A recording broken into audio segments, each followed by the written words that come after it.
హారు వీళ్ళు దుంపతేగా గోడలకు చాలా మనుషులు కూడా పోస్టర్స్ అంటిస్తున్నారే. లేరా లే. ఓహో కప్పుకున్నాడా వీడు. ఇంకా నిద్రపోతున్నావు ఎవరా ఫూల్. ఏం చేయమంటారండి, కడుపులోకి తిండి లేదు, కాల్చడానికి బీడీ లేదు, తాగడానికి సోడా లేదు, నవ్వటానికి బీడా లేదు. అవి లేకపోతే ఈ ఆత్మారావుడికి శాంతి లేదు. మేలుకుని ఆ బాధ భరించలేక నిద్రపోతున్నాను. ఏయ్ అవతారం, ఓ బీడి కట్టి ఇట్లా మరేవోయ్. ఏయ్ నిన్నేనా, నీకేమన్నా చెవుడా? వినపడిందండి. మరి ఇవ్వరేమండి? ఇవ్వను. ఇదిగో నీకోసమే రాసి పెట్టా. నీకు చదువొచ్చా? పోనీలేండి, నేను చెప్తానండి. నేడు రొక్కం, రేపు అప్పు. తెలిసిందే? పదండి. ఇది ఎప్పుడు రాసావయ్యా? నిన్న. అయితే ఇవాళ ఇవ్వచ్చు. ఇచ్చే. ఏమిటయ్యా నీ దబాయింపు? మాటలు తిన్నగారాన్ని మర్యాదగా ఇస్తావా ఇవ్వవా? ఏమిటండి ఈ దౌర్జన్యం? ఏమిటండి ఎన్నది? ఇలాగైతే మీ అన్నయ్య గారితో చెప్పి. ఒరే పిచ్చోడా, ఈ అవతారం గారు మహా పేలుతున్నారు, వీరి సంగతి తేల్చేరా. అవతారం బాబు గారికి అప్పు ఇవ్వనంటావా? ఇవ్వను.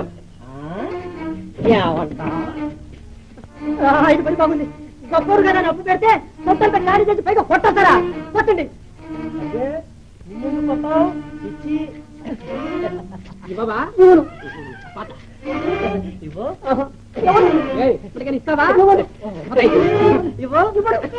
మాట్లాడు.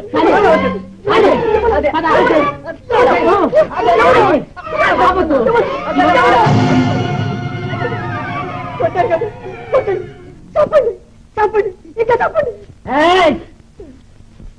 అసలే ఆకలి మీద ఉన్నాను. నేను తలుచుకుంటే నిన్ను సోడాలా తాగేస్తా, బీడలా నమిలేస్తా, బీడిలా కాల్చేస్తా. ఏమంటావు? ఇస్తావా లేదా? నేను చూడండి, తీసుకోండి, అన్నీ ఇస్తాను. అలా దారికి రండి. రండి సార్, కూర్చోండి. శేషావతారం గారు 2 సోడాలు, 2 బీడి కట్టలు, 2 బీడాలు తీసుకోండి. నేను ఇచ్చేదండి కొట్టంత బీడి అంతా తీసుకోండి. మీరే తీసుకోండి. తీసుకుంటాం, అన్ని తీసుకోండి.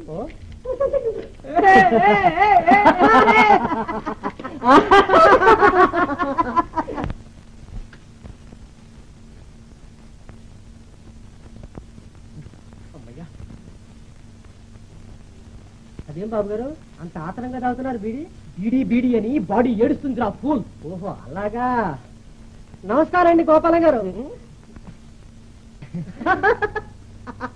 యూ ఫూల్, పొద్దు నుంచి ఒక్క బీడీ కూడా కాల్చలేదురా, ఇది కూడా స్పాయిల్ చేశావు. అది కాదయ్యా, ఎవరొచ్చినా సరే బీడీని పారేయకుండా దాచిపెట్టే ఉపాయం నేను చెప్తాను విను.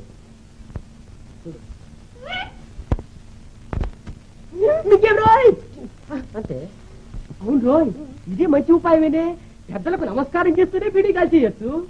మరి ఏమనుకున్నావు? మజా అంటే ఏమిటో తెలుసా? కడుపు నిండా తినాలి, సోడా తాగాలి, బీడీ కాల్చాలి, బీడా తినాలి.